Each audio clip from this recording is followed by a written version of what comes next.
Hello, hello, welcome, welcome.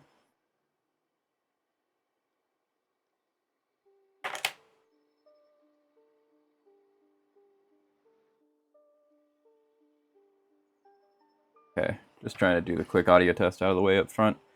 Looks like we're doing well so far. Made some changes to the overlay and all that stuff, but also it's been fun. Like I said in the going live message on Blue Sky and things like that. Been away on vacation. I've been spending a lot of time watching things and playing just a whole bunch of just test saves and stuff through FM26, trying to get myself familiarized with how the whole system works several seasons into the future. And I've learned quite a bit, and I'm excited to see what's going on in the game and where we're going to go with it now that we're jumping back in with the cherries. Law of big numbers and averages is coming in our favor as at this point in our save here, we find ourselves with Bournemouth in third, which is an insane turnout for us. We've put away a lot of the poor form at the beginning of our season where we were losing a lot of games. Most notably, if we go to our losses here, does it not do that anymore? Go to our fixture schedule then. The 6-1 loss to Liverpool, the 3-1 to Spurs, the 6-2 to Brighton. Even this 3-2 to Leeds that was very late on, we've moved across and away from for sure, which has been really nice. As we found a pretty good string of form. Much better than Bournemouth in real life, where the wheels are starting to come off a little bit in recent trending times. Yesterday, we were able to get a draw against Chelsea, which, is admirable. Chelsea's actually been pretty good this season. And then just in general, Bournemouth at this point is looking solidly middle of the table. 20 points out of 15 games. A perfect 5-5-5 for 5 wins, 5 draws, 5 losses. -3 goal differential. Sees them in 13th.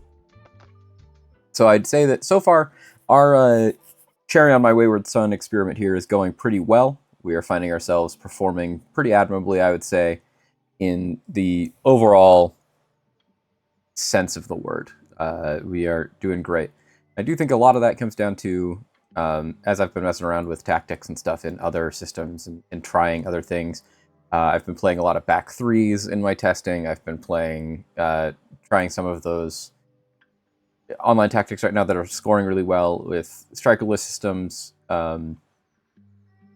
In general, I'm still not seeing a ton of return in the goals from central striker positions in any of the tests that I've been doing across multiple levels, but we are still getting no one that's scoring anywhere near as well as Ben Ganondok is for us right now in this save. He's just in the form of his life, and it's really fun to be able to see that and play with that and figure out what's going on there. As for that, we are currently only 1 week behind real life in the game week, and I don't have a ton of time today, so we're going to for sure at least catch up once again with real life in the realism of this, and then we're going to try and go a little bit further. I've been also working on a lot of things in the background to figure out how much I want to do this and what my content creation journey is going to be. Because quite honestly, chat, the reason I'm doing this is I love telling stories and I love making videos and doing things like that. And if I'm going to be doing that, I figured I would do it with things that I like doing. And I lost my job back in August. And so now what I have is just a whole bunch of available time as I'm looking for a new job and what I want to do in the future. And how we are spending that is, I think it's a lot of fun to try and do things like this and see how well we can perform. And really, it just, if I'm going to sit here and play video games like Football Manager anyways, when I play Football Manager in my free time, not off of camera, I'm not on camera. I also am just going to be sitting here looking at the guys play this game on the screen and talking to myself about either performances or things that are going on and constant critiques. And if I'm already just going to be talking to myself, I might as well be talking to myself and recording it and putting it up for you guys to see. And then when I do get the fun interactions of people sitting in chat and asking questions, I get to have that experience as well. And it's edifying for me, and it's edifying for you guys. And I just want to have a fun place where I can chill. And I've decided I want to try and do more of that at a higher pace. So kind of the big announcement is that I've been putting in the time and I've been scheduling out how I want to do this. And I'm going to be putting together a loose stream schedule that I'm going to be updating after this stream on Twitch of just more consistency, moving at least immediately from the once a week into probably 3 times a week going live and doing things. It might not always be Football Manager. It might be a combination of other things because there are other games that I like playing. But going live more often and more familiarity. Got to congratulate Ben on his Player of the Month. He's been lights out. 4 matches, 7 goals in the month of November is insane. Yeah, and so I was just like, I want to test this out. I want to go live more. I want to make more content. And then I still haven't posted anything in the other seasons that I've been doing, in the other series that I've been doing on the YouTube side of this, because it's just been a lot more work in post than I thought it would be. And I'm trying to be better about doing the things that are not necessarily easy to do, because this isn't still easy, but it's easier to generate this content and keep loading this up, because the post-production side of stream and then having things go into the stream VOD playlists is way easier and take up less time, while then also then trying to prioritize myself on... Ooh. We are signing David Watson. He's a person that I've seen doing a lot in a lot of the playthroughs that I've been doing for my testing stuff, and he can become really, really good. Jeremy Monga, left winger. I like the pace and acceleration. One of the big things that I did is I have done some work, and I've cribbed some notes from the SI forums of like what stats to actually look at when we're looking at these players and these player reports as well now, so we can have a better idea what we're looking at. And so we can work through some of that right now. Jeremy Monga is probably a really good idea of this. So what we're looking at here is we are looking for a person that is going to be playing a left-sided attacking midfielder in the vein of our Semenyos and our Bengen and Dokes and things like that we have now.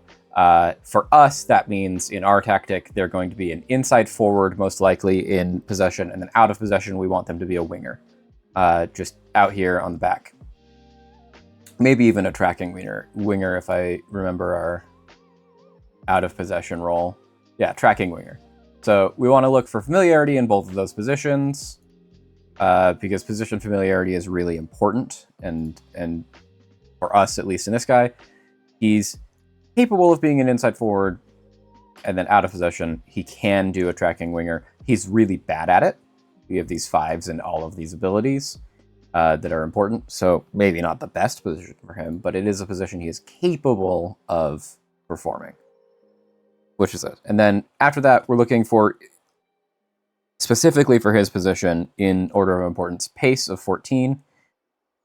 From my looking through it and trying to put the numbers together for top leagues like ours that we're in, 14 is kind of a solid minimum. You want 14 to 18 in most of the stats that I'm going to be saying here for our level, and then those are on a sliding scale based off of the level of performance that you're going into. So for us, 14 is the bare minimum of what we're looking for. We'd like this to be higher, and we'd be training him to try and make this higher, but 14 is fine. Acceleration is our next thing. 17 acceleration is towards the top end of that. If he's an elite player for us in the future, we want this to get up towards that 18 to 20, because those are like the world beaters and stuff like that. But 17 is already a really great starting point. Then we'd be looking at anticipation, which for him is an 11. That's below our minimum. He is 16 though, and mentals are not something that necessarily you're going to have at 16. Same with physicals, but it's still not a great turnout. Anticipation was that. Crossing is our next that we look at, which is also an 11. We're not looking great here. Dribbling is a 16, though, so an elite dribbler is something that we really like. Jumping reach, we've got 9. He is 5'11 with 9 jumping reach. That's not always going to be great, so we get that. Technique, 12 is below our minimum, and then finishing is 11. So what we've got here is a really sort of fast, but really quick off of the jump acceleration.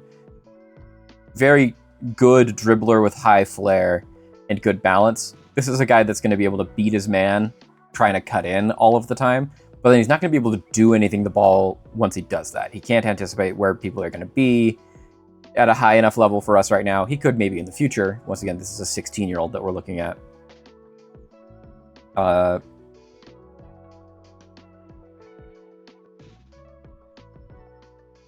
Turn down the music again because I can't even hear myself think. So we've got that going against him, and then on top of that, he's just kind of fine. If we're looking at our total ranking of importance of what are our most important things, essentially like our S rank stats from what I've been able to find in the database so far in FM26 are pace and acceleration. And then beyond that, it's work rate, jumping reach, and agility, which we actually have some pretty good agility here. And work rate of 12 isn't the worst I've seen. 1 through 12 is pretty good, and then every 6 points that you get above 12 is another pretty big jump up. But 12 is a good threshold to start at. Then our B tier is our finishing, dribbling, and concentration, of which Jeremy Manga is only really good at dribbling. And then our C tier is anticipation, which we already talked about, composure, long shots, which have gotten buffed in the match engine, and from what I've noticed in both our stuff here at Bournemouth and then also in the other saves that I've been doing off stream to try and learn all of these things, this match engine really likes taking long shots, and if you don't have good players with long shots, you're just going to generate a lot of really bad chances that your players are going to take, and they're not going to convert on those. So you'll have really high shot numbers, but really low shots on target and really low conversion percentage. So long shots are way more important than they have been necessarily previously. And then determination, always a very good one. 15 determination means that we're probably going to see a lot of growth from Jeremy Manga, which is, good since he's 16. And then kind of your last things you're looking at here are just our balance. Balance is always good. Strength, which this guy's not strong. Stamina, and aggression. Just like how willingness are you going to get stuck in? Are you going to go for that ball? Like how aggressive are you going to be? And past that, everything else doesn't really matter. Obviously, you do have some things that you should look at for like your set pieces of if you have no one in your squad that can take a penalty, you should look for someone that can do that. If you don't have anyone that's really good at corners, find someone that can be your corner taker. As long as they're good at other things and have one of these that's pretty good, that's a good just thing to have. But as for what the match engine cares about, the real big findings is like long shots have gotten way more important. And then really nothing has changed. Pace and acceleration are the two most important things always and forever, but I don't think any of us find as a surprise. That being said, if we're looking at Jeremy Manga and we want to be looking at actions we would want to take for him, I agree. He would be a quality signing for the future. He has a lot of really good ideas of a player here. Of like, we can definitely see what the match engine wants Jeremy Manga to be. And as a Leicester youth candidate, someone close to my heart, it's something that we could see in his game and in what we have seen a lot in Leicester's game of our wide players are always going to be these slightly more technically proficient. You want to be able to have them dribble and take on. They're not playing necessarily out and out wingers. We're playing a lot more of people that are cutting to the inside from our wings and trying to beat their man and get in and then create something either in the passing game, which Jeremy Manga is not going to be in, or in his case, we probably want Jeremy Manga to be someone that's trying to take that last shot himself. The thing is just at 16 with 11 finishing, he's not going to make that shot a lot of the time. But he is going to probably beat his man, and he's going to look really stylish doing it, and he's going to be pretty comfortable at speed on the ball with his high balance and acceleration. 15 determination also means that he's probably going to hit a lot of the development milestones we want for him. So one of the things that I have started doing and other things that I'm now going to do here is we're going to, using Jeremy Manga as an idea, go to recruitment, go to short lists, and we are going to change this to update those more frequently. Currently, we've just been using the default shortlist, and that's where we've got all of our people here. We're now going to make our own actual shortlists to make these good. So for this, Jeremy Manga is a good example of something that I would call my 16 to 18 range. We're looking for really young players that we can try to bring in either from youth academies or before they turn 18 or right as they turn 18. So in the long hope, in a longer term save, I don't know how long term we're going to have this Bournemouth save be, but in our long term saves, especially in the Premier League, we want to bring these players in at around 18 so that by the time they get to 21, they can be homegrown at club or homegrown in country, depending on how good they are and how much playing time we're able to give them. So that hopefully, if things continue as planned, right now we're already in European positions, which would require for European registration and UEFA rules that we have certain types of people, specifically a certain amount of people that are trained in nation between the ages of 0 and 21, as well as at our club between the ages of 0 and 21. And this is where we're going to get a lot of those people in. So Jeremy Manga is going to be the first person in there. We're also going to, while we're here, make a couple more short lists of 18 to 21.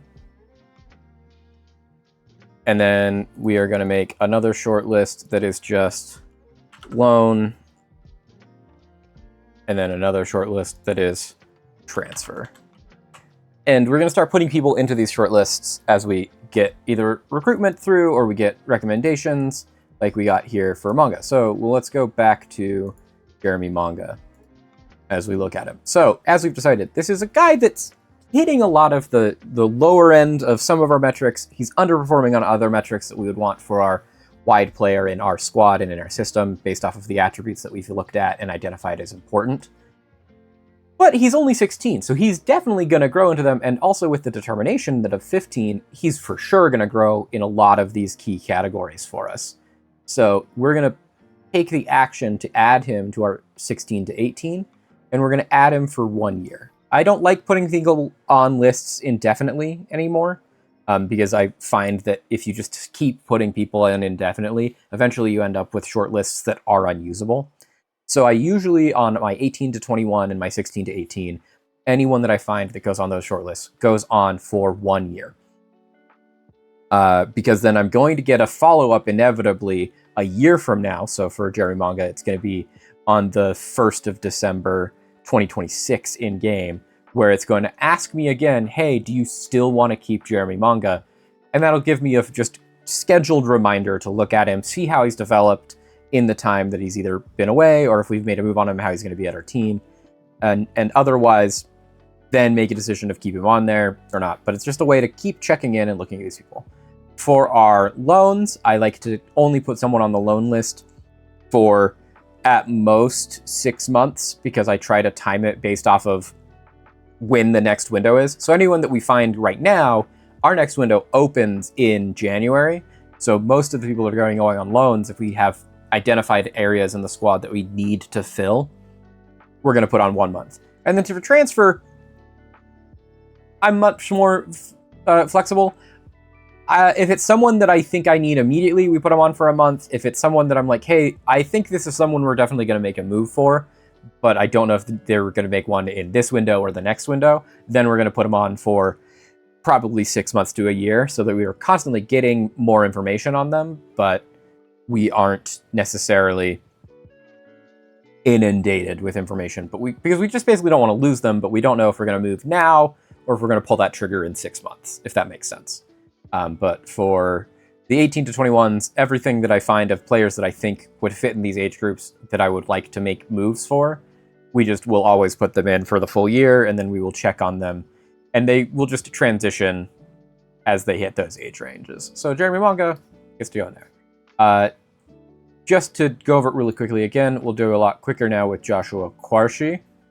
Joshua Quarshi, German, 6'5", center back. The things that we're looking at here for center backs specifically.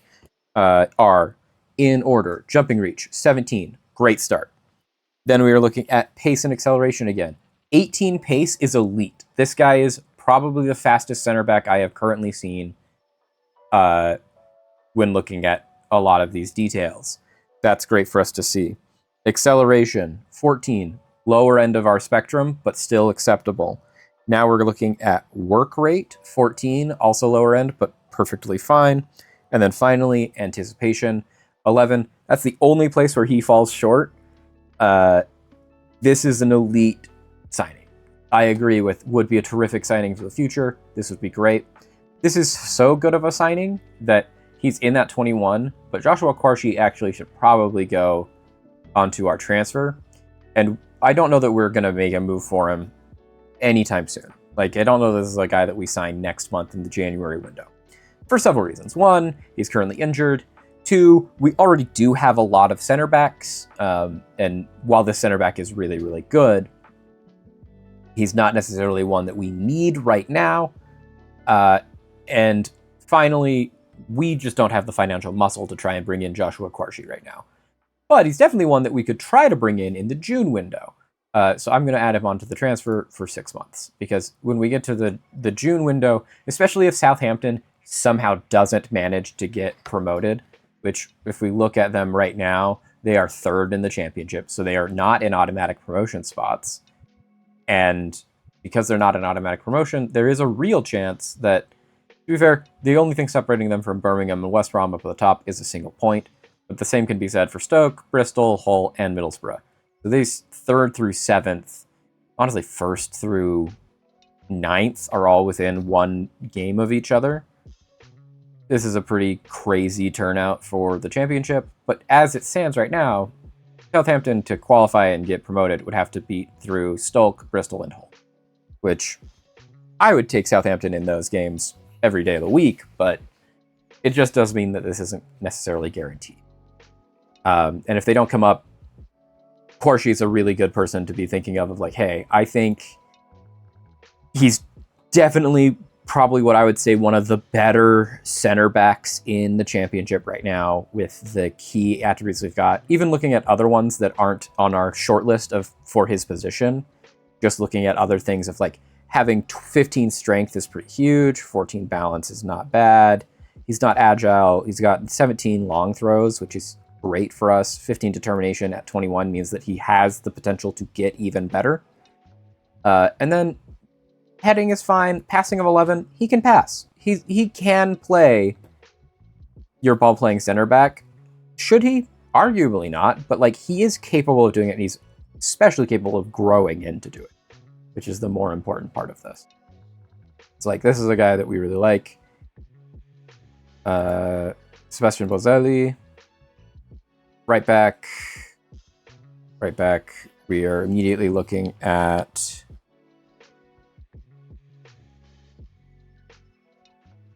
a couple of things, because in our position, while he can play right back, we play a dual wing back right back, and he cannot play wing back. We'd actually have to evaluate him probably as a center back. And as a center back, his jumping reach is the bottom. Acceleration and pace are at the bottom of our threshold.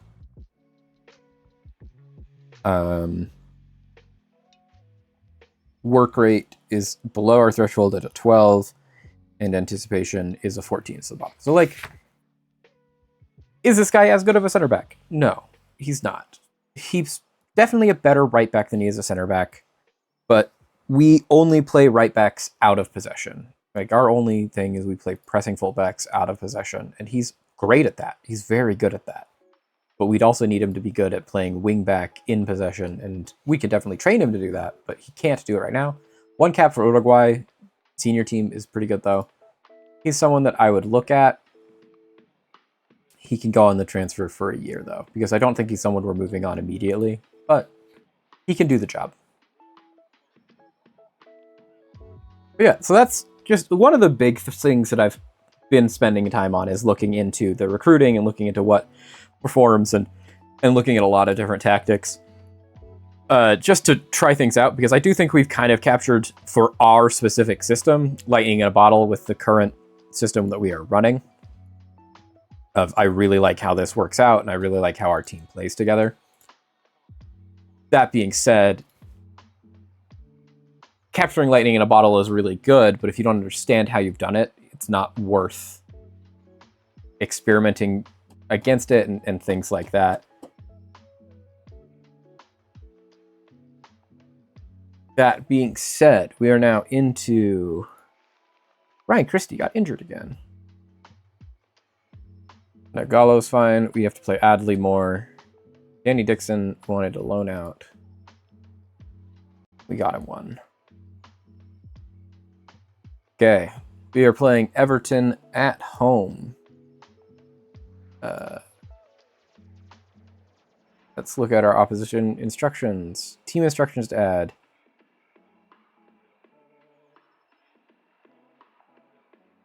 They want us... What are you trying to do?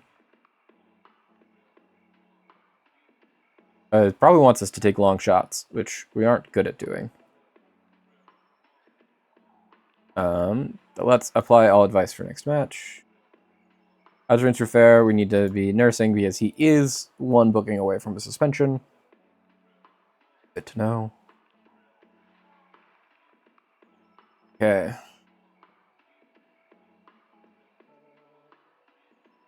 We are now heading into match week 14. Match day 14. Match day 14. We're comparing ourselves against match day 14 for Bournemouth. Match day 14, they played against Everton, much as we are right now.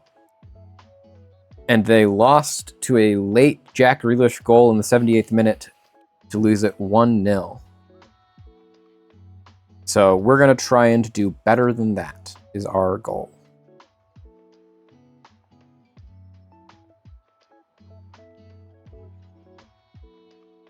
Now, looking at our...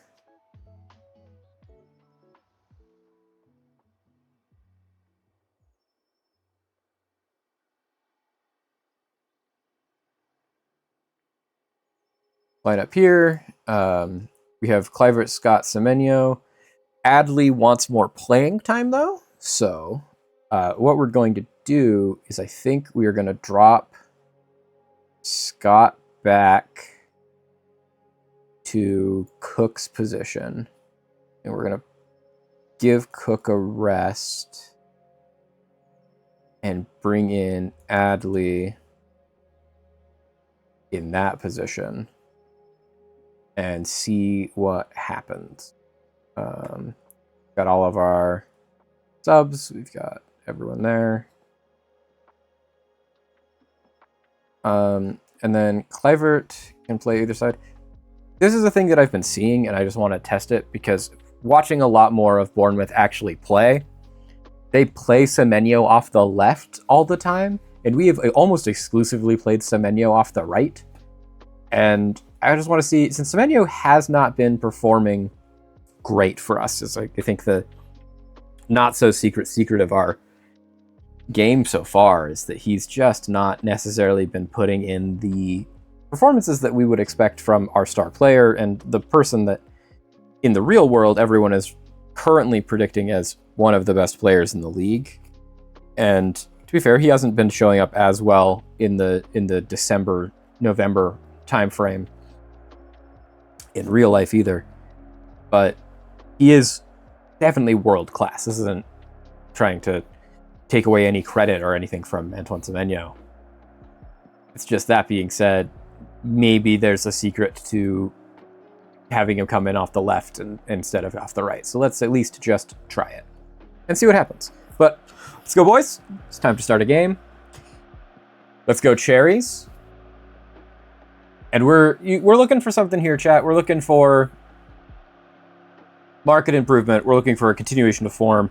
And most importantly, even though we did not start Ben-Gan and Doak, we are going to try and bring him in off the bench and give him an opportunity to continue going after Jamie Vardy's long-standing at this point from the 2015 season record of games in a row where you score a goal in the Premier League, because he is on an absolutely unbelievable scoring streak.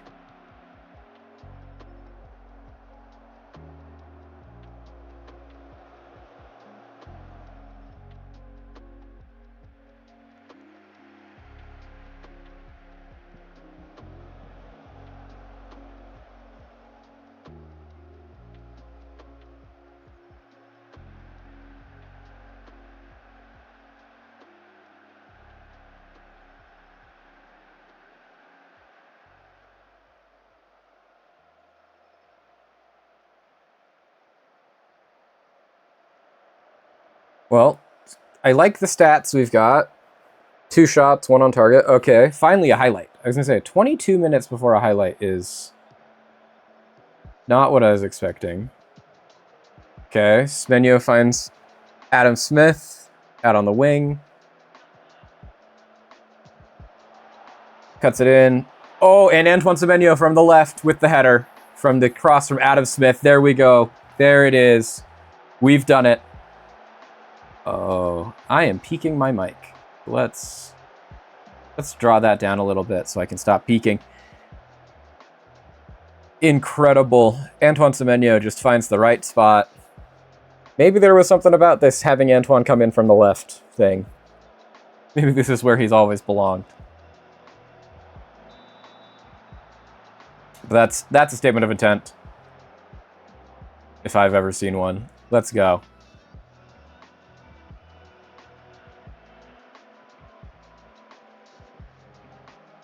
Okay. Let's get this out of here. No. Come on, ref. Come on.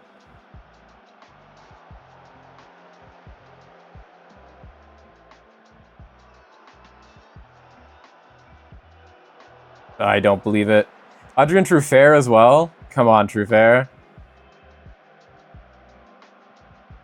Okay, this is where we need Jordy to really step up. Get big. Get big.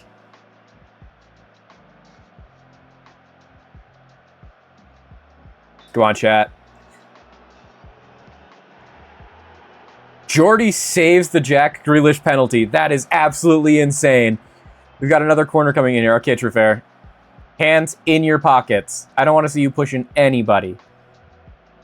I don't know that we can save another Jack Grealish penalty kick. Oh, Jared Branthwaite. Rising over everyone else. It's not what we wanted to see.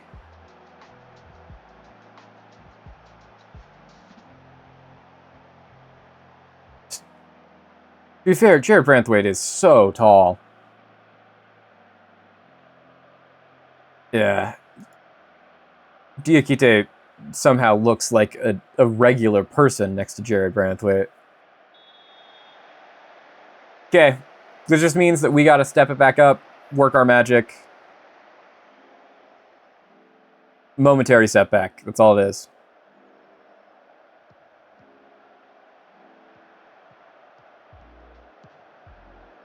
It's okay. I didn't like that we were playing with it in that position with Diakite anyways. Let's work it back. Senesi finds Truffert. Truffert will find Semenyo. Semenyo will work his magic. Absolutely putting people on ice skates. Ooh. Back behind for a corner.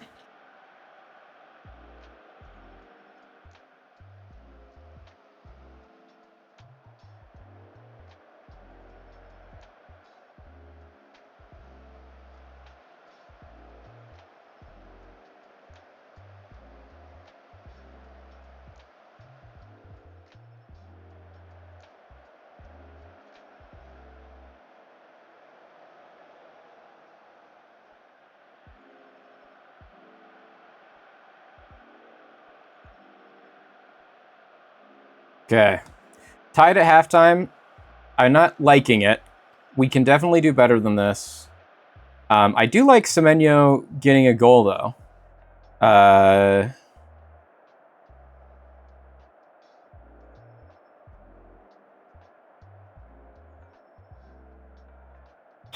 How do we want to say this? I think we can still win this. Keep working hard, and it will come. Because we can. Jordy has been electric tonight, stopping the penalty, only reason we're still in this game. Semenyo finally got his goal. What we're really looking for at this point is we want some more out of the team. Truffert is hurt, but I didn't see that. So we'll get Truffert off here in a second. And then inevitably we're going to be bringing on Ben Gannon Doak. And Gannon Doak is just going to start scoring because that's what Ben Gannon Doak does. We're looking to bring Ben Gannon Doak and probably a replacement for Truffert on here at that 60-minute mark.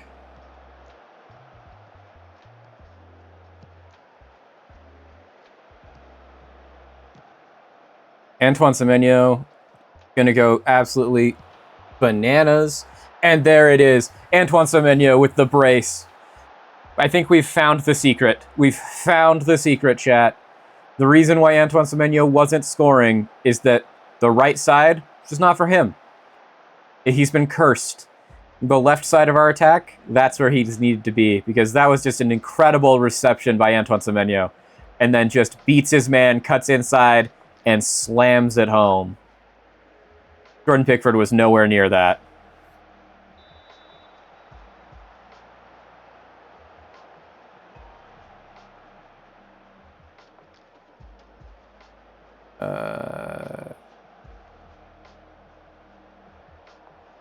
Graphics quality, I don't know why we're back on custom.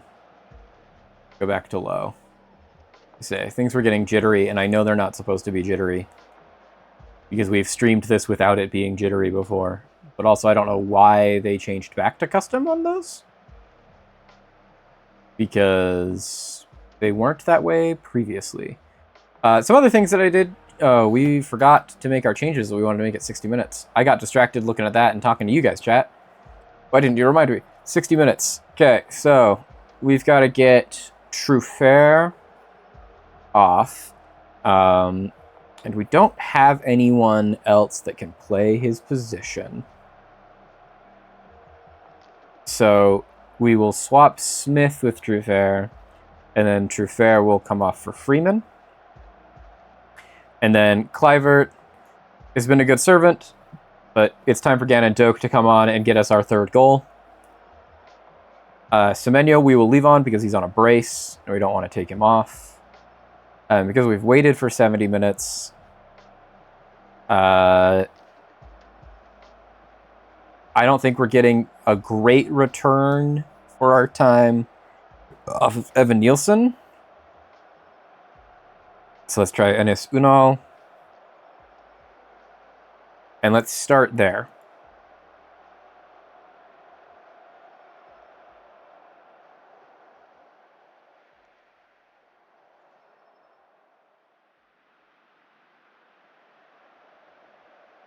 Okay. I don't like the lack of highlights at this point in time. Adley is not performing well. So I think we will once again bring Scott back to Adley's position, put him back in his more natural position, and then we can bring on Cook for Adley.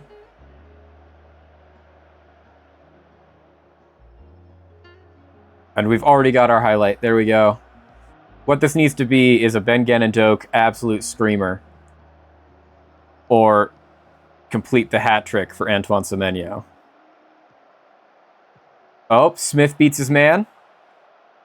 Smith dribbles into space, gets it across, and there's Alex Scott cutting through the middle in his free position, burying that near post. You know, I'll take the goal. It's not Gannon Doak, which, you know, we want him to keep scoring because he's in the form of his life, fresh off of his Player of the Month award. But we will take a third goal in this match against Everton as just cutting through the middle, Alex Scott.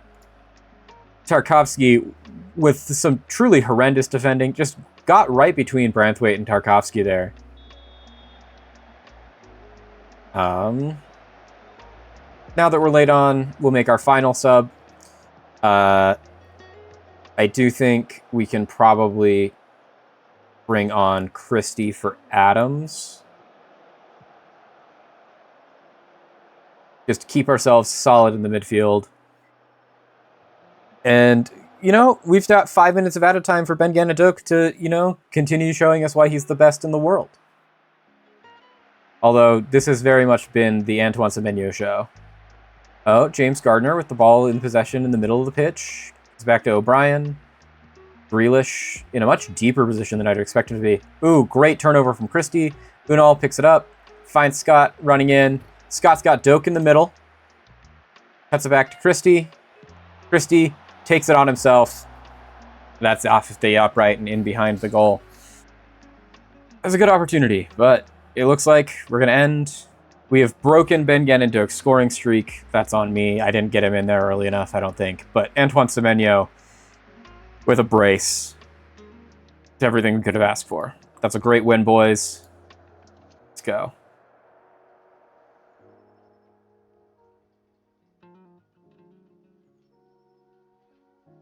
Okay.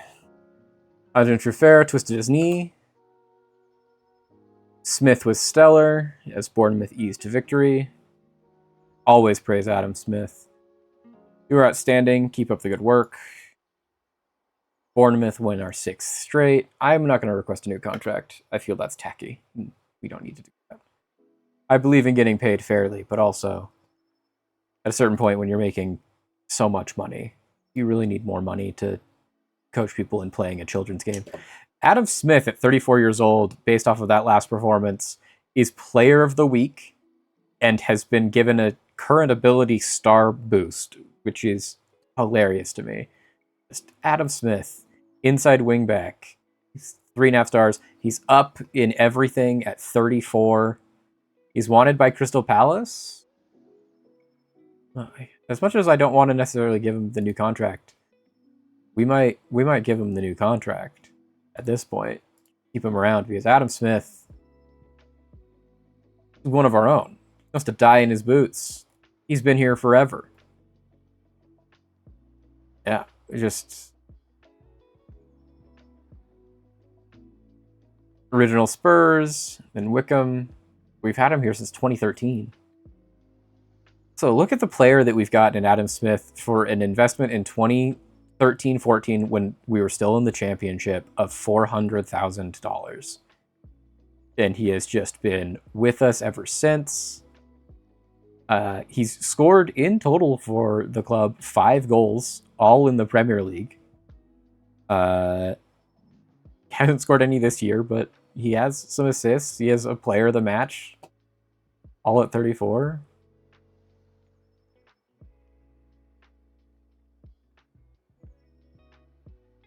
Adams to Al Ittihad? I mean, if they're going to give me crazy money. Alex Jimenez is back just in time because we also just lost Truffert.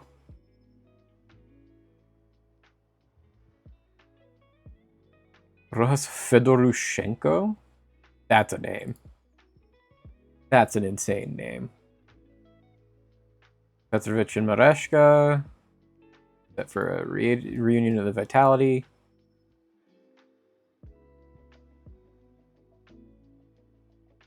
Okay.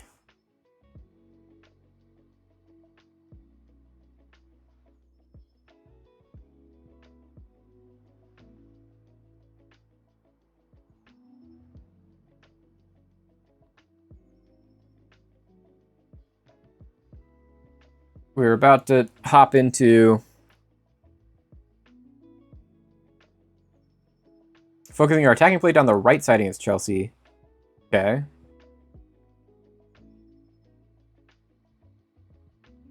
Right side is where we'll put Antoine Semenyo then.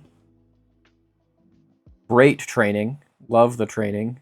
Our worst trainer was Evan Nilsson with a 7.2.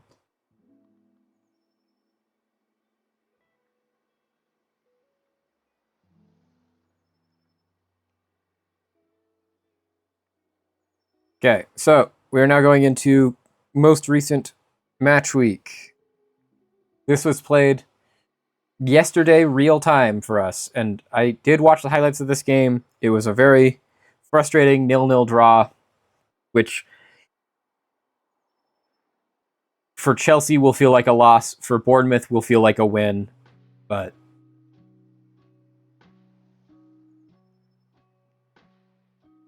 we're hoping for something a little bit better. We're in much better form right now than Bournemouth is in real life on 28 points. We've got great winning streak, 6 games in a row. We've been winning. And Chelsea are only on 24 points in 7th. So we should be able to get a result here. We do not want to sign Sutton. Carabao Cup fixture was brought forward for live coverage. Okay. Okay, so I think we will switch Scott and Adams because Adams plays all the time. We'll switch Adams for... where did Adley go? There's Adley. So we're promising to give Adley more playing time. We want to focus down the right, so Semenyo will be on the right. We've got Ganondok on the bench. We've got Freeman on the bench. Jimenez is playing. Yeah, I think this is our squad. I think this is our team. This is who we're bringing to the fight.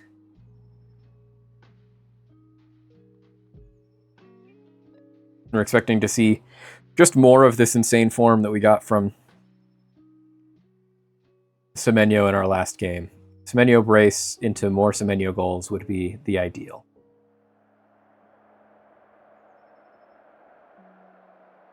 Go hard. A lot of credit. Go to dugout.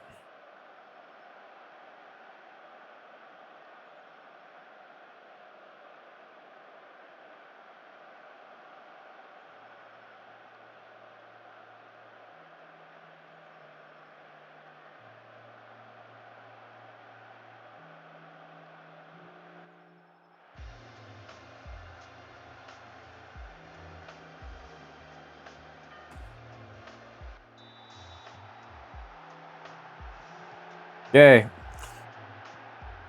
Game has started here in the Vitality. It's a lovely day in the rain here in the beginning of December. At AFC Bournemouth, the Cherries look to take on Chelsea. Already after the beginning, we are dominating the possession.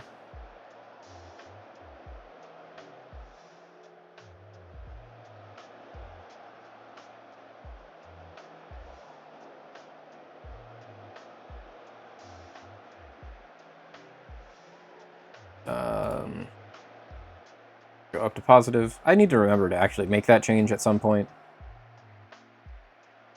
It's something that we now... It's become almost a ritual that we do it at the beginning of every game, chat. It's just... Okay. We win the ball back. Kluivert takes it up the left. Kluivert. Plenty of space. Lays it off to Jimenez. Jimenez. Back to Cook. Cook crashing the box. Ooh, so close. Just wide. Just wide off the right-hand side. A good movement. I like that. So far, we have kept Chelsea from getting even a single shot. None of our shots have been on target. That was our best shot of the match so far from Cook. Oh, I like a highlight that starts with them playing with the ball in their own box while we press heavily. Okay, win the header, and then win the second ball. Yep, Jimenez to Kluivert. Kluivert plays into Evan Nielsen. Evan Nielsen steals that from Caicedo. That's insane. Semenyo finds Evan Nielsen in behind. Evan Nielsen. Ooh, I agree. That looked way easier to store. Come on, Evan Nielsen. What's going on?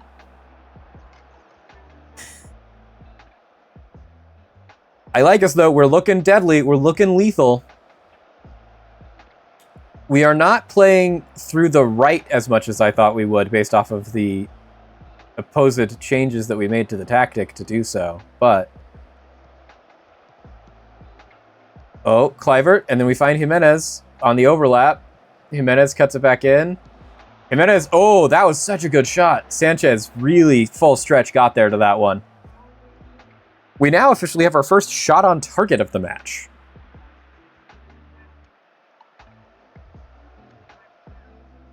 Did Alex Jimenez just get a straight red card?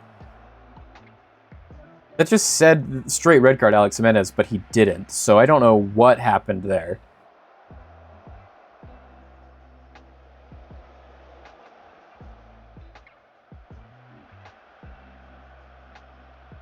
We have no longer kept Chelsea from not having a shot, but okay. So I would say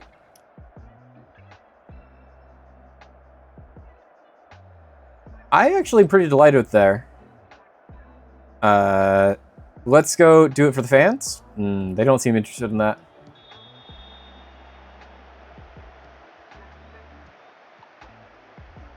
Okay, Kluivert's already looking really tired, which is good since Kluivert's probably going to be our person that we take out for Gen and Doak here in a couple of minutes. Caicedo plays it over the top into Delap. Ooh, off the woodwork, but Delap was offsides. I was going to say, I'm like, he looked like he was in behind the defense because he was offsides, not because that was a good ball.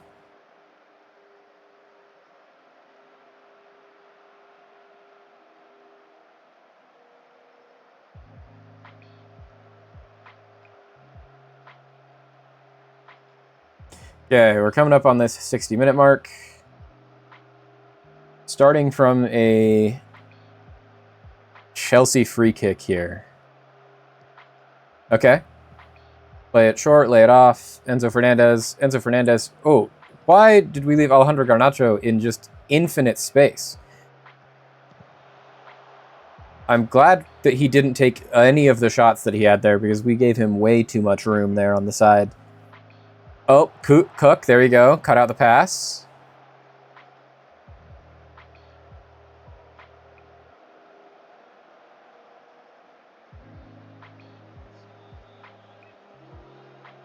Okay. Let's shake some things up.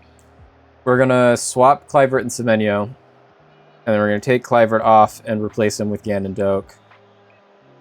And then Smith looks absolutely shattered. So we're going to replace Smith with Freeman.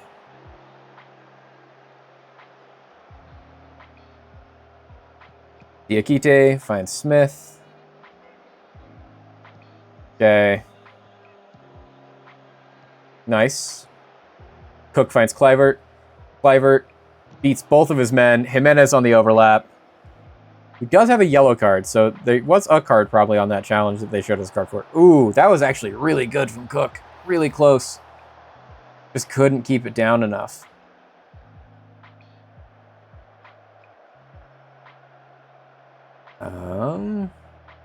Now we're here at 70.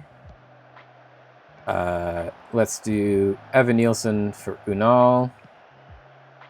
And Jimenez really looks like he needs to come off, but we don't really have anyone else that can play left back because Truffaut is hurt. We do have Adams that can play right back. So let's put Freeman over on the left because he at least knows how to play the position, sort of. And then Adams can come in and play right back.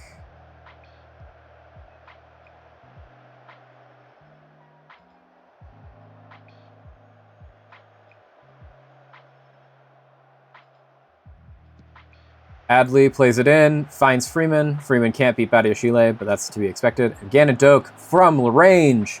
That was on target and a great save to keep him out as Gan and Doak is trying to get immediately back onto the scoring sheet. Semenyo and Adley are both looking absolutely shattered, so we're going to do another one of these. Gan and Doak there. Semenyo comes off for Dylan Brooks. And then Adley...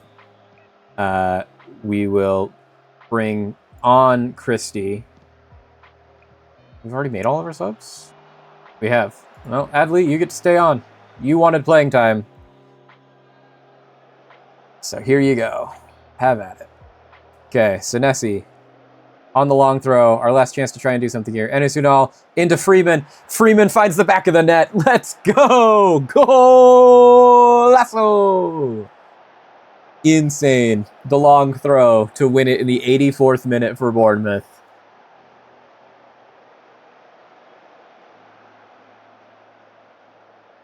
Senesi finds Unal. Unal gets it into the middle. Alex Freeman, playing out of position in left wing back, finds himself on the 6-yard box, middle of the goal, just puts something on it. That has just won us the game.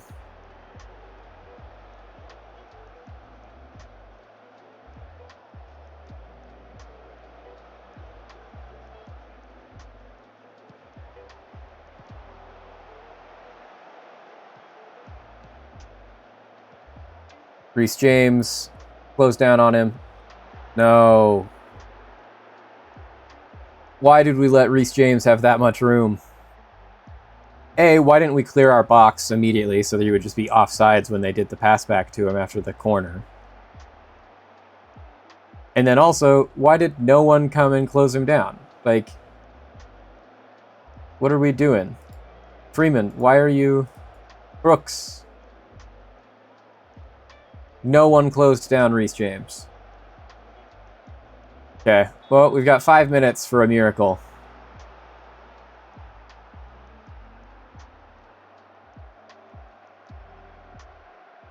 It looks like we're leaving the Vitality Stadium a 1-1 draw after an insane Reece James 91st minute defensive collapse. Well,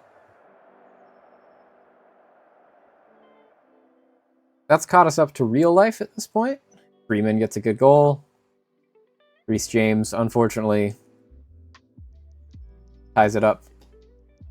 Tyler Adams is now 5 appearances away from making 50, which would trigger something for his leave from Leeds.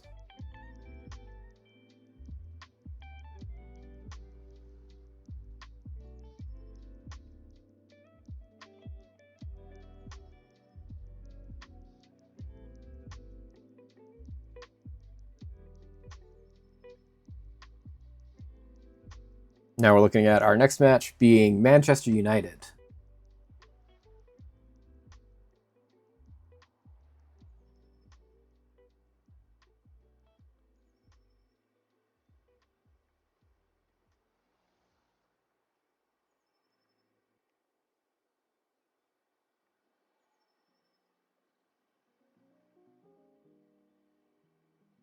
Once again, we are not good at long shots. If we look at our squad, I think that's something that we already knew. And it's kind of disappointing based off of what we know now of the engine and how important long shots are. We already have... I also have... So, the other thing. You might be wondering, why do all these look different now? Why do we have different screens and all of these things?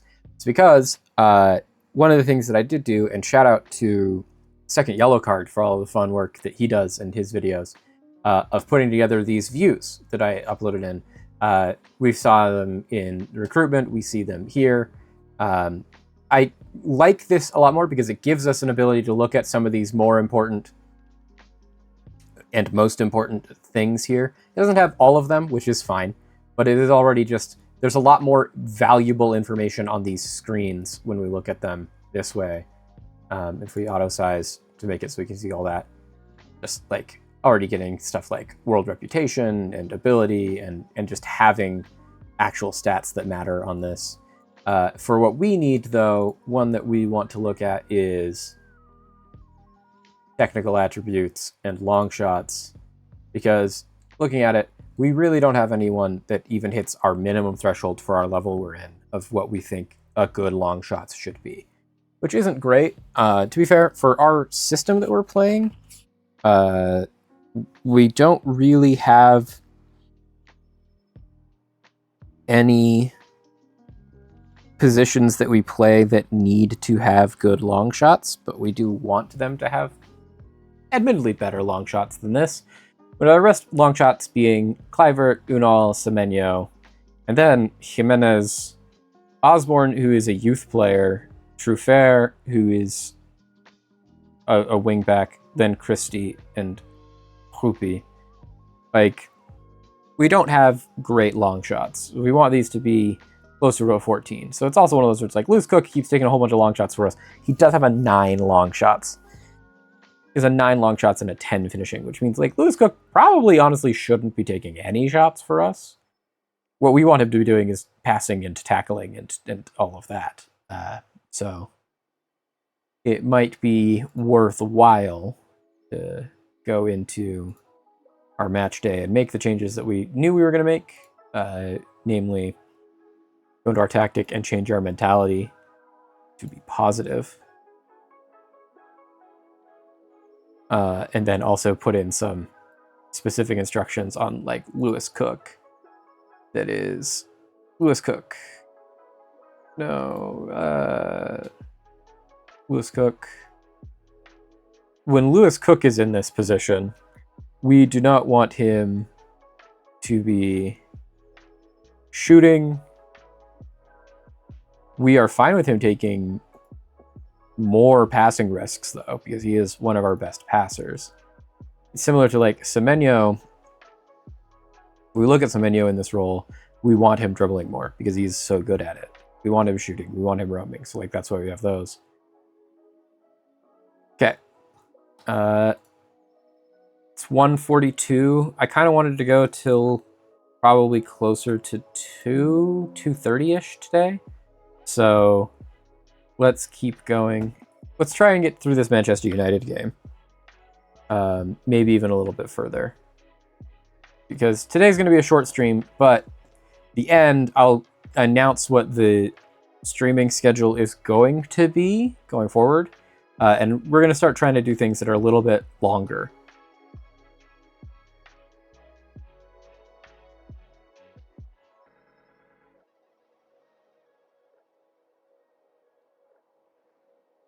Voltamade. I've also been doing some tests with training schedules to try and figure out how those work and if they are the same as what the big Chinese training schedule find out was for FM24. So I will have more information on that later, since I'm not testing it here, mainly just because, like, largely I think training is important and is a good idea, but I don't know how I feel 100% about the way that it works. Oh, okay.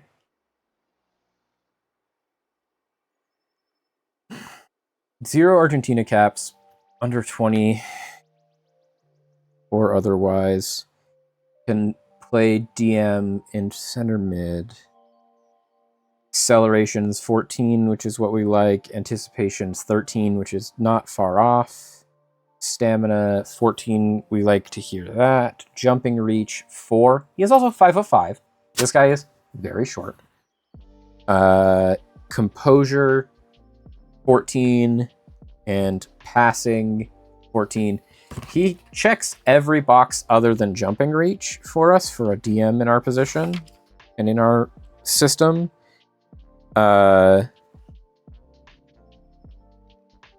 He might actually be a pretty good one to look at. He definitely is going to go onto the... Which short... Oh, he's on my default shortlist already. So we're going to move him off of default into the 18 to 21. That he checks almost every box for us for what we want. He just has 0 jumping reach, which isn't bad. He's also 5'5", which would make it hard to have great jumping reach.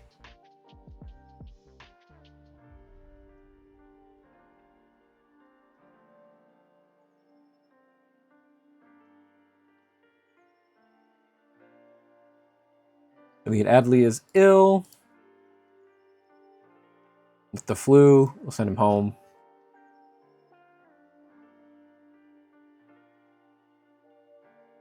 He does like the amount of playing time that we're giving him, though, so that's good.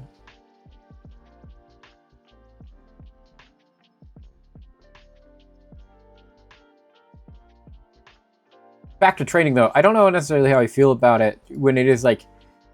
Since, to me, FM is a game that I play because I like both the simulation and the management aspect of that, like all the decision-making and problem-solving. It's essentially a puzzle that is different every time you look at it. And I really like solving puzzles and solving problems. And so when you over-optimize to a certain point, I don't necessarily say that I've never done put in plug and play tactics or things like that. In fact, that's what I've been doing in a lot of these test saves, just because that's not the point of the scientific test that I'm doing. The test that I'm doing is essentially, can you do these things? What applies at a whole bunch of levels? For the test, I've been doing a lot of stuff with like lower league and bringing things from lower leagues to higher leagues in like Italy and places like that. And as part of it, I've been doing mainly plug and play and all of these just kind of like, what is the theoretical best tactic or what is the theoretical best training schedules to see what the actual impact is on in games that aren't as meaningful to me as the thing that we're doing here with our save of like Cherry on My Wayward Son is something that I really like, just because the premise of I was really impressed with Bournemouth at the beginning of the season. I wanted to see if we could do the same. And I really like where we've ended up now of we've almost reversed reality in that in reality, Bournemouth's not necessarily doing all that well in the league anymore, but we who started off way worse than them have been able to settle into a really good role here of like, no, we are overperforming. Ooh, and we got youth intake. We're going to get a good goalkeeper, at least one good winger. We've got some fullbacks coming in. I do like a 5-star excellent intake. That's something that I'm really... We should improve our youth coaching, since our youth facilities are great and our intake is good.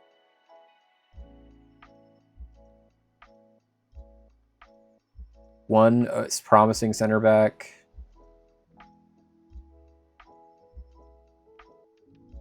Okay.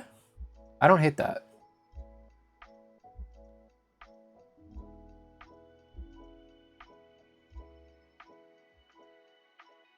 Okay. West Ham want Scott. Valencia want Evan Nielsen for 71 million.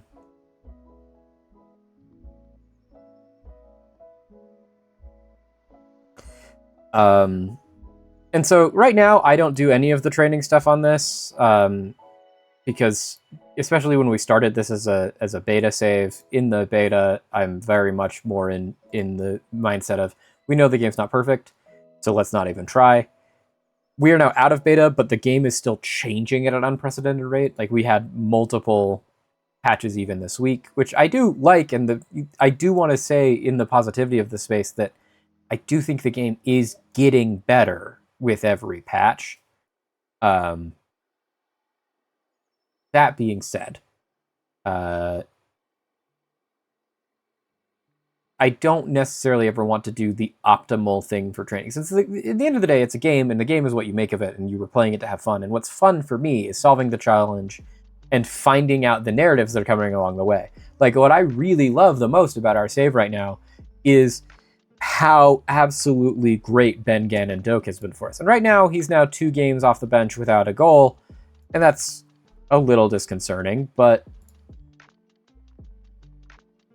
until then, he's been the best player for sure. 11 goals is absolutely insane. That being said,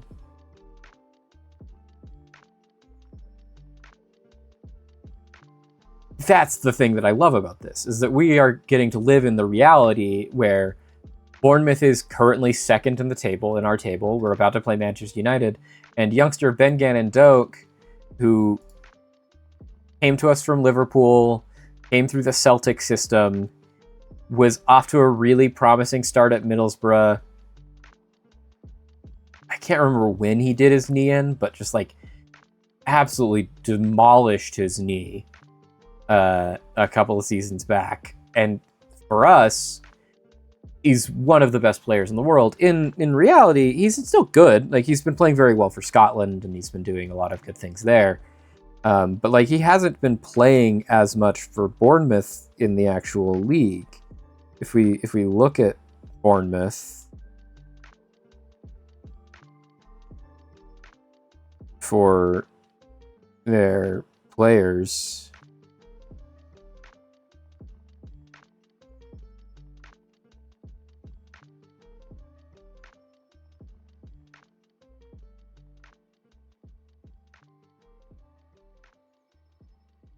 Ben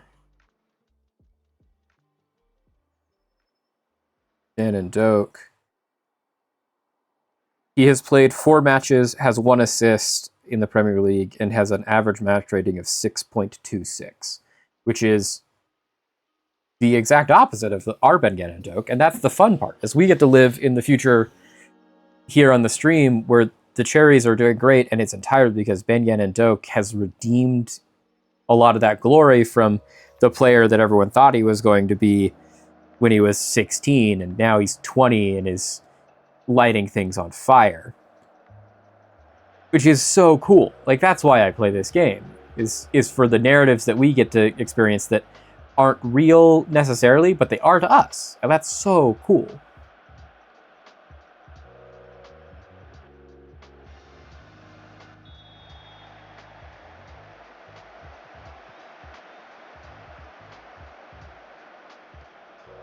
Adam Smith to Cook. Cook finds Gan and Doak.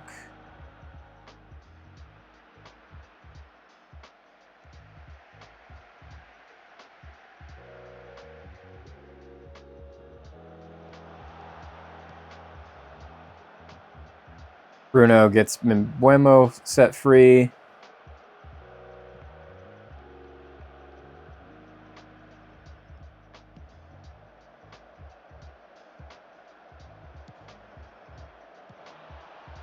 Okay, Casemiro striking it from 20 yards out and putting it over. I think kind of the best case scenario we can hope for from that highlight.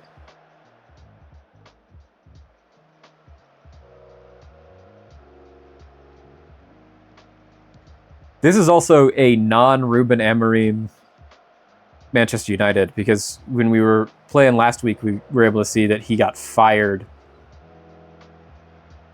beginning of November. So I don't know who they brought in. Oh, there we go. Evan Nielsen. What in the world was that? Let's go. Okay. Antoine Semenyo, once again, showing why we need to play him on the left every single time, because just finds the perfect through ball in. Evan Nielsen in behind. Martinez is never catching up to that, and then just buries it past Lemons into the goal. That's perfect. No notes. I love that, boys. Let's have more of that.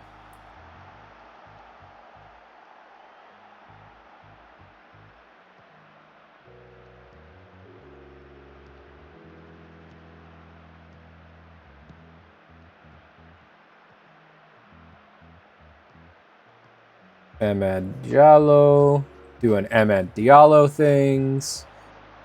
Jordy, no. Oh, yes, there we go, Jordy. I didn't like the first clearance.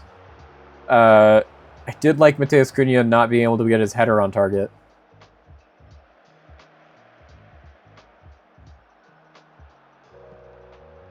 Okay, Cook found Doak.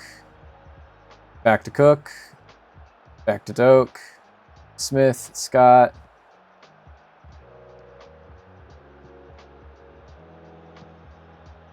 Okay. Jimenez put it in for Semenyo. Ooh, good save by Sen Lemons. Okay. Corner, something to do here. Figure this out.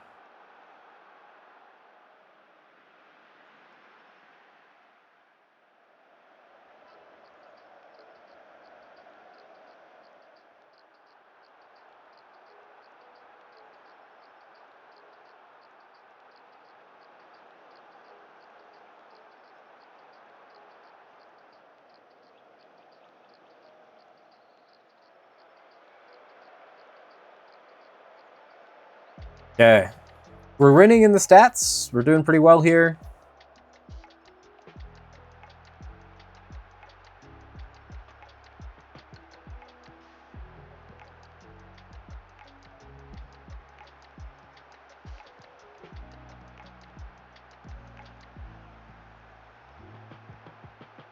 Okay, Scott in acres of space on the right. They're just giving him so much room. Adams, not who I expected to make that box crushing. Oh, Alex Jimenez! What in the world was that? Just in acres of space, the top of the box, all by himself. Low-driven shot. Gets lost in the crowd. Lemons can't see it. Goal. We find ourselves up 2-0 versus Manchester United.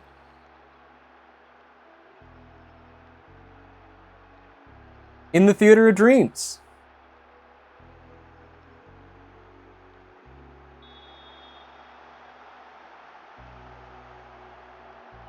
Semenyo with the assist on both of the goals so far today. I think that this really has solved our Semenyo problem. That's kind of the big finding of this week's stream is we have solved the issue with Antoine Semenyo and why he hasn't performing so well, and it was simply just we needed to play him on the left.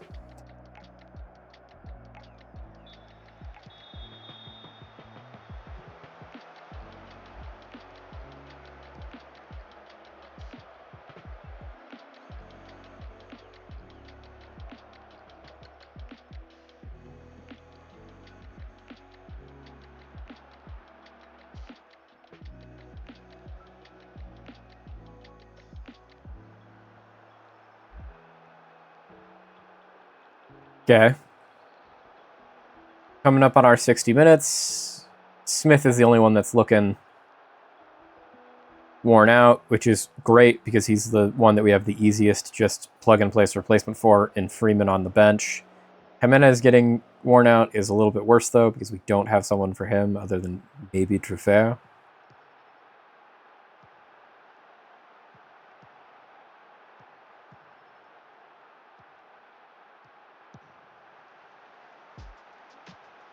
Okay, Ahmed Diallo in space here, but he's immediately closed down by Alex Jimenez. Mesraoui closed in by Adams. Oh no, Adams, why did you foul him in the box? Come on! Come on, Adams. We all know that foul was in the box. Now Jordy's going to have to try and save another penalty. It's okay. This has not been Bruno Fernandes' year. Bruno Fernandes has had a horrible year for penalties. And Jordy, he already saved one penalty today. What's two? What's two? Oh man, went the complete wrong way. Okay, so let's look at some changes. Do we have Truffert, but only Truffert on our bench for Jimenez. Smith will have to replace with Adams. We could bring on Christie for Smith.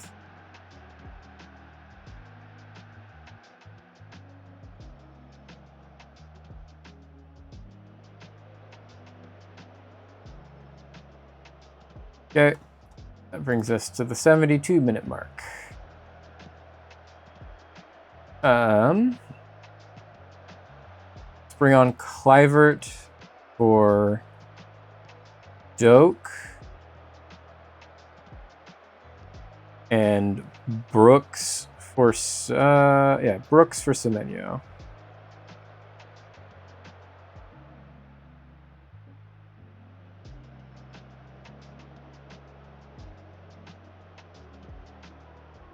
Bring on Mount for Mbuemo. I don't know. They're just playing Mount as a left winger. Seems like an interesting choice to me. Kluivert just acres of space here on the left-hand side. Oh, ball into Scott. Ooh-hoo. What a great deflection and a great shot from Scott. Lamin's full stretch to get there.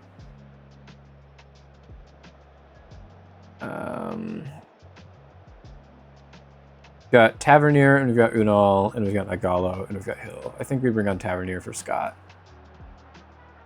I think the next thing, one of the things that I have been experimenting with is getting back into, I have a philosophy on how I like rotating my team that is built a lot off of previously able to save lineups. Basically, one of the things I like to do at the beginning of seasons is put together a first 11 and a second 11, and then alternate between the two of them as needed.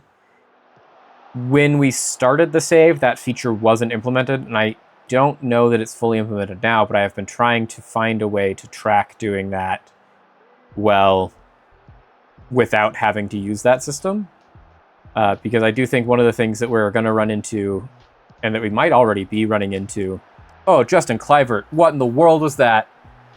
Just acres of space, and then your decision was, I'm going to chip the keeper.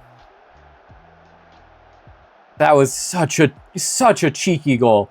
Tavernier, Kluivert threads the defense, and then just chips from the top of the box. Insane.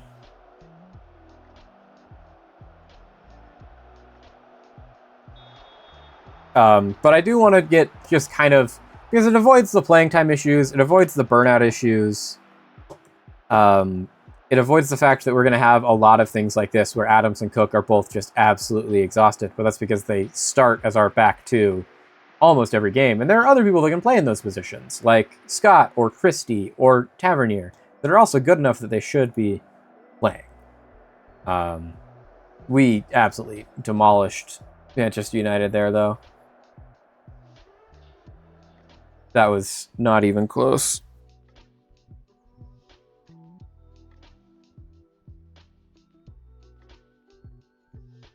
Finds us in third place. We're only 1 point behind Liverpool at this point.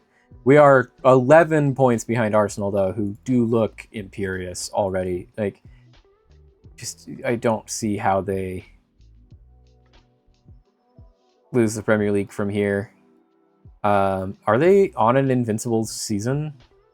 No, they have one loss in the Premier League, and it was away at Liverpool in match day 3.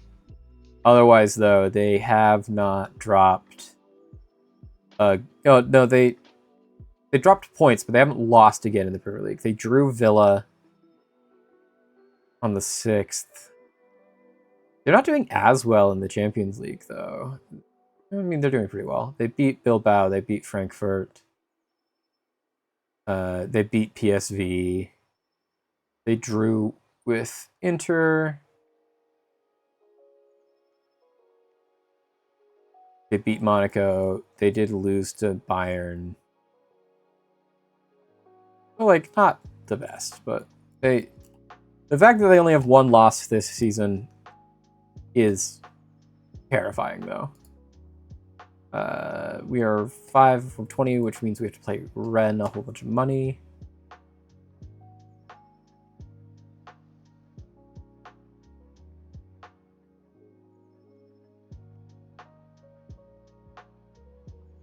Jeez, T. Higgins is popping off.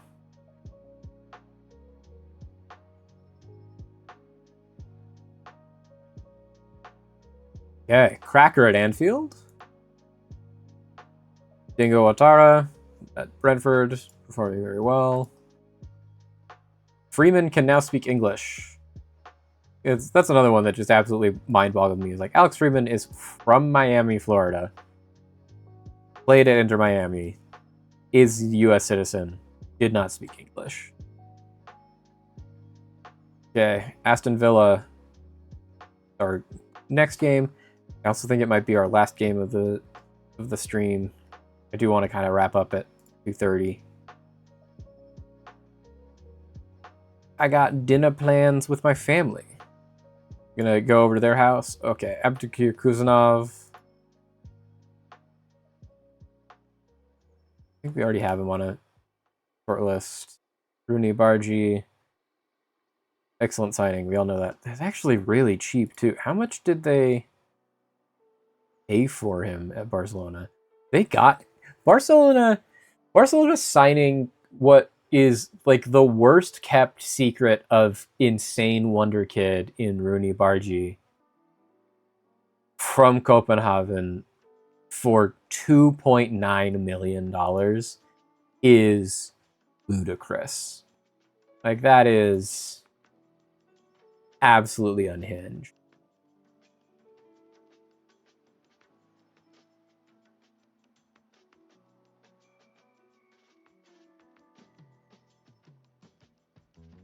Oh,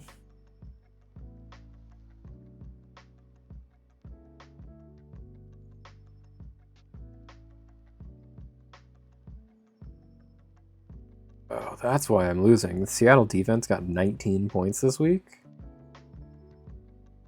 Jeez. Zay Flowers is also popping off. T. Higgins, Joe Burrow.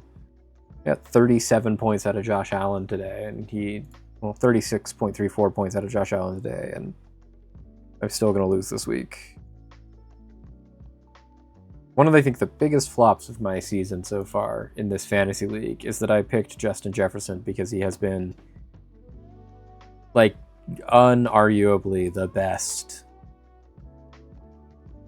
One of the best receivers. Not the best. Let's take that back. One of the best receivers behind, like, Jamar Chase for years. And then, how was I predict that Minnesota would just completely fall apart because they don't have a QB?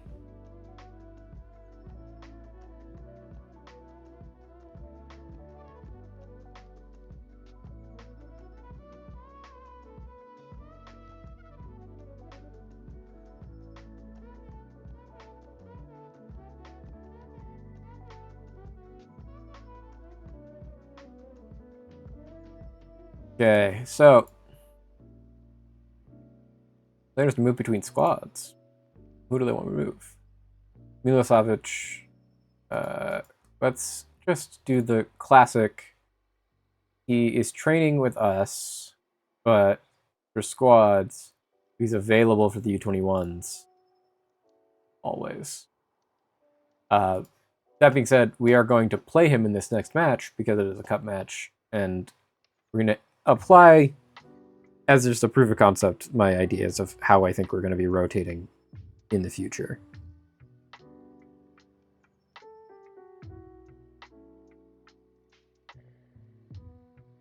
So, essentially, to walk through, Semenyo is on international duty with Ghana, so we aren't going to be able to play him, which is perfect. But so, the idea here is, we look at it, we're going to pick without restriction, we're going to pick our best 11. This is what the game, and by extension, whoever we have assigned to be the person we listen to for where all these stars come from, thinks is the best 11 players at our team at any given time. Jordy, Diakite, Senesi, Adam Smith, Lewis Cook, Tyler Adams, Jimenez, Semenyo, Scott, Clivert, Evan Nielsen. That is the best 11 players. So historically, we were able to go into these. Oh, we can do it again now. They've added it back in. You can save this, and we will call this first 11. I like using Roman numerals. Do whatever you would like. And now what we're going to do is we're going to put together, using this template, what I call our 25-man squad. Here's our first 11. We're going to now pick a full, entirely second 11. So none of the people that show up on these 11 names can be picked again. So Jordy immediately gets replaced with, it would be Dennis. Dennis is injured, so he hasn't been that for us. But for the intents and purposes of doing this, if we're already picking people like Semenyo and Adley and stuff like that, Dennis also gets to get picked. Diakite, we now find it can't be Senesi because Senesi's already picked. So it's going to be probably James Hill, Adama Nagalo, or Vieko Milosevic. For this one, let's do Nagalo. Second center back is going to be Hill. Smith is where we get to put in our Alex Freeman. Cook gets to be Ryan Christie. Tyler Adams gets to be Amir Richardson. Alex Jimenez gets to be Adrien Truffert. Semenyo gets to be Ben Gannon Doak. Scott gets to be David Brooks. Clivert gets to be Tavernier. And Evan Nielsen gets to be Enes Unal. And so now we've picked all of those. And so that gets to be saved as our second team selection, which is something that we very smartly call second 11. And then, especially when I'm playing at matches, like at a match pace where we have 2 matches a week, is we always will pick, based off of these, what are our 2 matches for the week? So like this is a 2-match week. So if we go to the schedule here, we've got 2 weeks. We've got Aston Villa today in the Cup, which normally Cup competition, lower caliber, we play less players, we rotate more heavily. But then at the weekend, we've got a Premier League match against Burnley, who is 20th in the league. And Burnley have been not good. They are currently, if I look at it, 20th in the league. They have, if we look at their fixture schedule, they have won exactly 1 game in the league against Nottingham Forest. They did draw against Liverpool, which is an impressive feat. But they have since then lost their last 5 games in a row against Chelsea, Brentford, Palace, Newcastle, and then most recently Fulham. And then they are going to play us at the weekend. With that, you also get to see that like Dubravka, who's their starting goalkeeper, is injured. Jordan Bayer, who is probably a pretty pivotal player for them, is also out, injured. So what we're seeing here is they're not going to be doing well. So what that means is that we are more inclined, if we're going to have to play 2 matches this week, we'll play our better team in Villa against Villa, and then we'll play our second 11 against Burnley. So now we'll go back to match day, tactics. So we will use our first 11 lineup. Semenyo we know can't play because Semenyo is out on international duty for Africa Cup of Nations, playing for Ghana. So we will immediately replace him with Bedgan and Doak because that's his backup in the second team. But then now we have gaps that we need to fill out here in our sub bench as well. So also get Soler out of here. Okay, has at least replaced him with someone.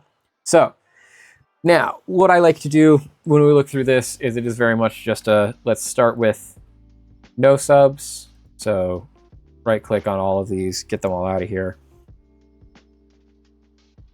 So we're playing Cream of the Crop is our starting lineup.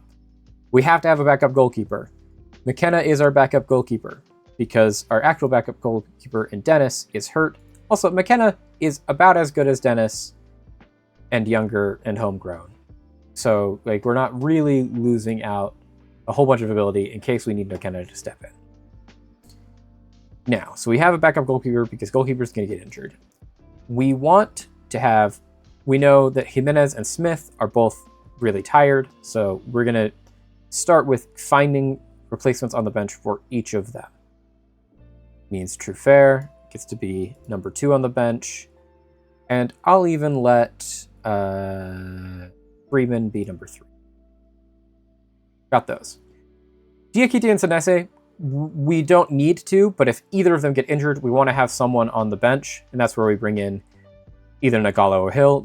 This choice is made easy because Nagalo is on duty for Burkina Faso, also for Africa Cup of Nations. So we will just put on James Hill. Where is Hill? There he is.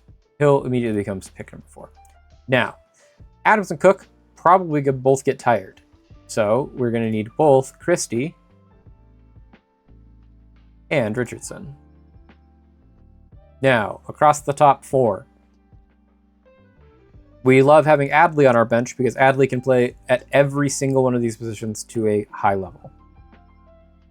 Immediately behind him in usefulness and utility is Marcus Tavernier, who can play all of these positions as well. So Marcus Tavernier immediately becomes pick number 7. Because we're using Tavernier and not Adley, we need someone that can play up top, because we don't have anyone that can play up top, other than Evan Nielsen currently in the squad. We have two options. We have Unal and we have Krupi. I actually think I want Krupi to be our go-to, now that we're going to be rotating more, because we're going to be playing, essentially, Evan Nielsen or Unal every other game. And having Krupi just always be our backup off the bench, not a bad idea. And now that gives us one floating spot. We have someone for here, we have someone for here, we have two people for here, we have a person for each of these, and one person in here. I want another person up on these front three. Our options are, at this point, Brooks, and that's it. So Brooks, by process of elimination, because 9. And that's just going through my philosophy on how I like picking these things. This is going to be our new... We're going to now just resave this as what, first 11? Not first 11, but this is essentially first 11 with one flex for Doak. When we get to second 11 where Doak would be starting, we would now flex that again for probably Tavernier or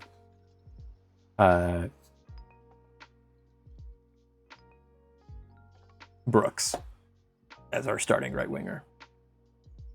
But now we're going to go to the match. Now that we've picked our 11, we like this starting 11.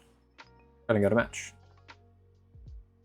And we're going to hopefully end the stream on a win against Aston Villa in the Cup.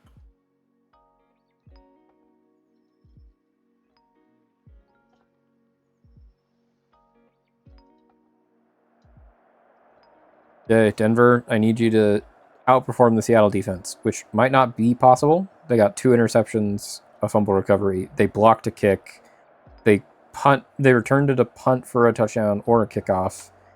And they got 1 sack, and they only allowed 7 to 13 points.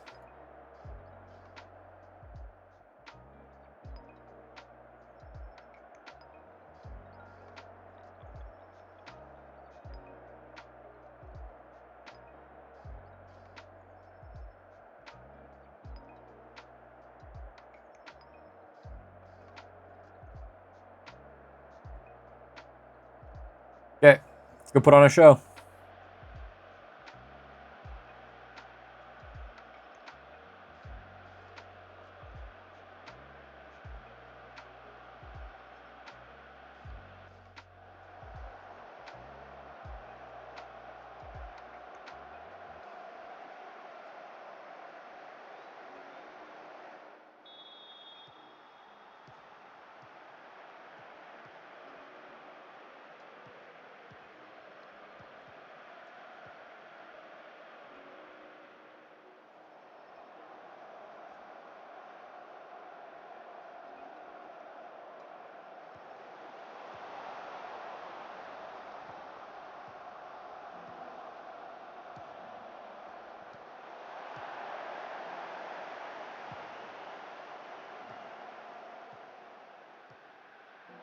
We have found ourselves in limbo again. Like I said, not a perfect game yet, but they are genuinely improving with each update, which I have noticed. I haven't figured out how to get myself on the beta so that I could have, shouts, because I have been seeing those, but when those get merged in, hopefully they come so that I can also be shouting, because I do like using shouts. I do think that they are helpful. Okay. I like a highlight that starts with Bengan and Doak pressing and them starting with the ball in their own half.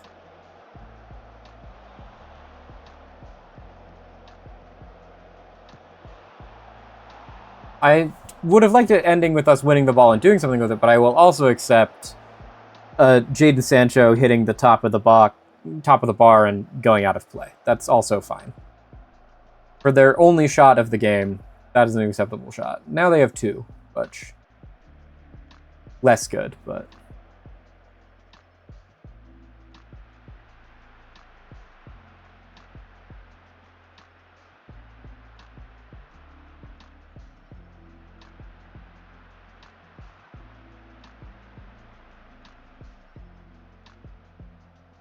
Okay. I would like to see any of these 7 shots as a highlight, but I do like that we're getting lots of shots. Okay, we got the ball eventually. Cook found Doak. Back to Adams. Finds Clivert. Picking apart this low block. Scott. Adams. Cook. I don't love the shot, but hey. Man had to get down and put it out. I'm fine with that. Playing their cup keeper, too. Weasel.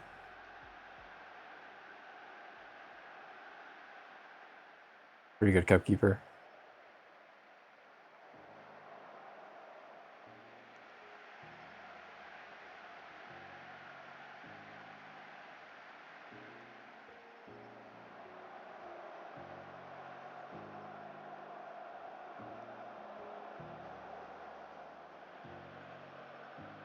Okay.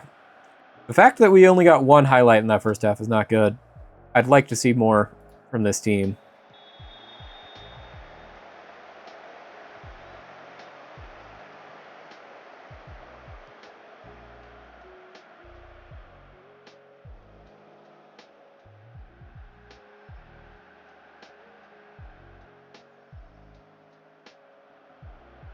Okay, Alex Jimenez yellow card. At this point, honestly, we expect those every game.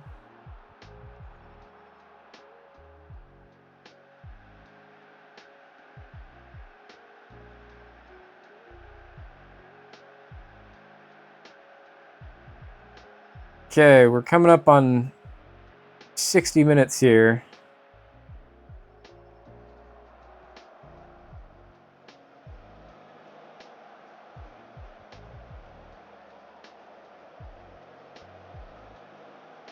We are not getting highlights. Okay. Cook for Christie. Doak for Brooks. Smith for Freeman. Clivert for Tavernier.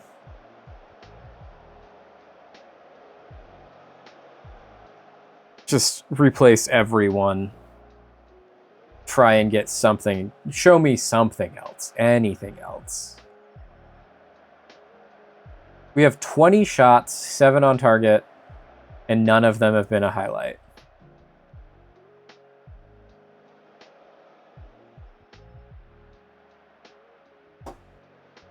Let's just get a highlight, guys. Come on. Evan Nielsen replaced with Krupi.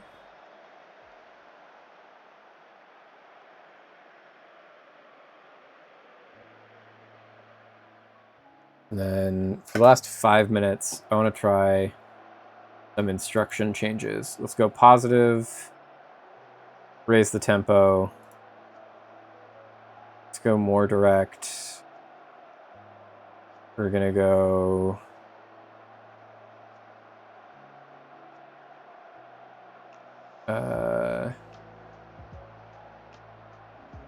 Oh, that's why we're progressing. We're always progressing through the left.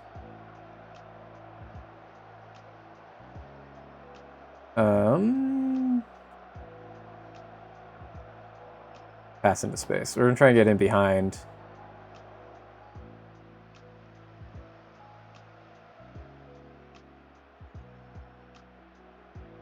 Have Krupi run into space and get it to him. Are we just going to draw against Villa in the Cup? In a game that we definitely should be winning? Oh. I love a 96-minute long throw highlight. Show me something. Marco Senesi.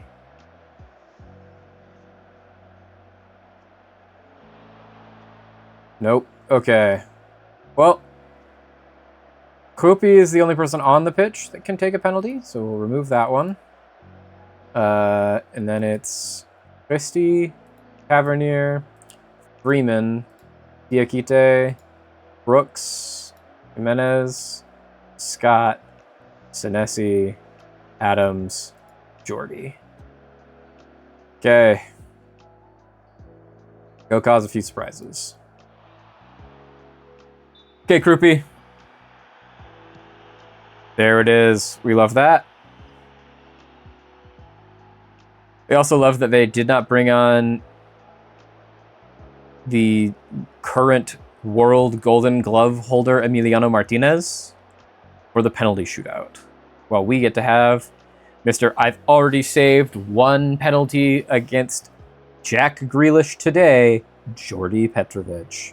Okay, Ollie Watkins steps up, deep breath, begins his run up. Jordy jumps the wrong way. That's okay. It happens.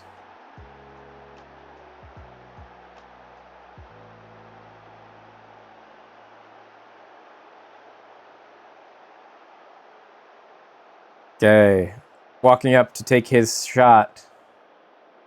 Got Ryan Christie. Faces off against Bizot. Can he bury this? Runs up to take the kick. Wrong sides him. Gets it in. Strong left foot. Strong right corner. Bizot not anywhere near it. Jordy takes his space once again. Who's coming up this time for Aston Villa? Emiliano Buendia. The man that was told to leave in the summer and begged to stay. Can we prove them right that he should have gone? Jordy steps up. Buendia runs up. Wrong puts him again.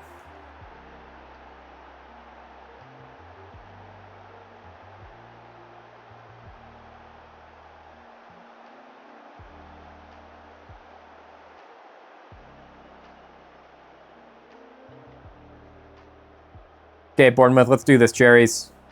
Marcus Tavernier steps up. One of the best ball strikers on our team.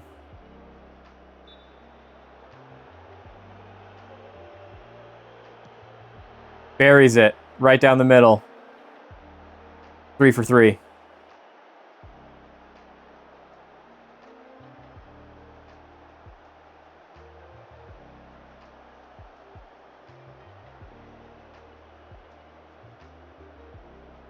Okay, Jordy steps up against Victor Lindelof. The former Manchester United center back. Can he be stopped? Jordy guesses right and doesn't go far enough? What in the world was that dive, Jordy? Whoa, what's this? Red card in the Madrid game and they're losing to Celta Vigo? With a goal from known FM wonder kid Villet Svedberg? Absolutely insane.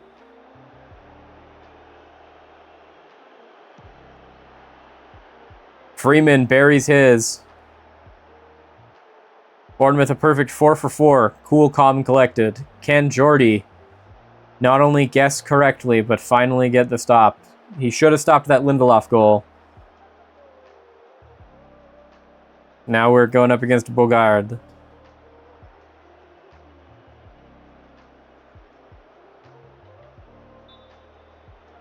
Madrid in shambles.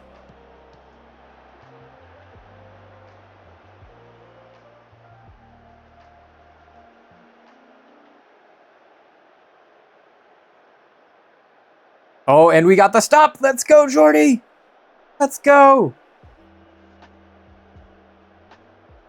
Okay, Diakite with the chance to bury the game. Ice it all right here. Winning penalty. And he nails it. I don't know what that camera angle was, but we win. With a perfect 5 for 5 and an amazing save from Jordy Petrovic. Villa are out in the cup. Bournemouth wins on penalties 5-3.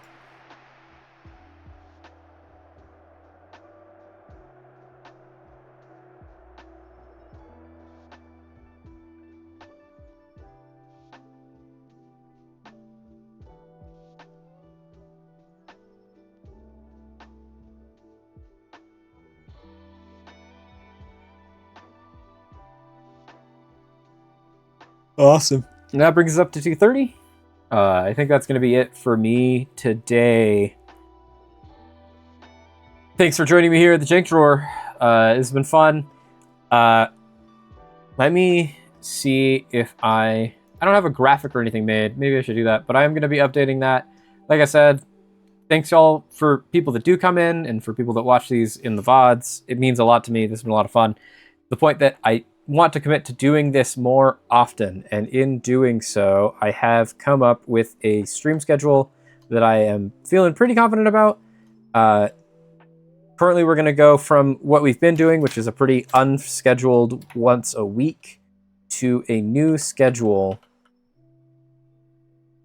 that I can announce here. I don't know that we're going to be doing exactly these streams of like only doing Bournemouth. We might play some other games, get back more into just kind of some variety, maybe even do some times where I'm streaming kind of the behind the scenes stuff of any of the various editing that I'm doing or any prep that I'm working on. But the tentative schedule that we've got going on right now for the foreseeable future is that I will be streaming Monday nights from 10:30 to 2. I'll be streaming Wednesday nights from 10:30 to 2:30. And I will be streaming Friday primetime from 7 to 11 p.m. Be there, be square. I'm looking forward to it. If we really enjoy those and we're liking the cadence and we're getting good reviews and we're getting some traction going, that might eventually become we do something every day. But I do like keeping some amount of time still open for working on some other projects that I do have on the background. But that has been me. It's been great having you all. We'll see you all next time.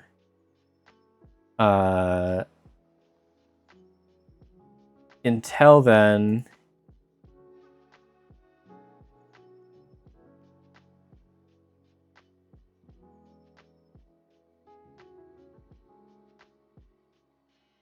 is Zealand still live doing his charity?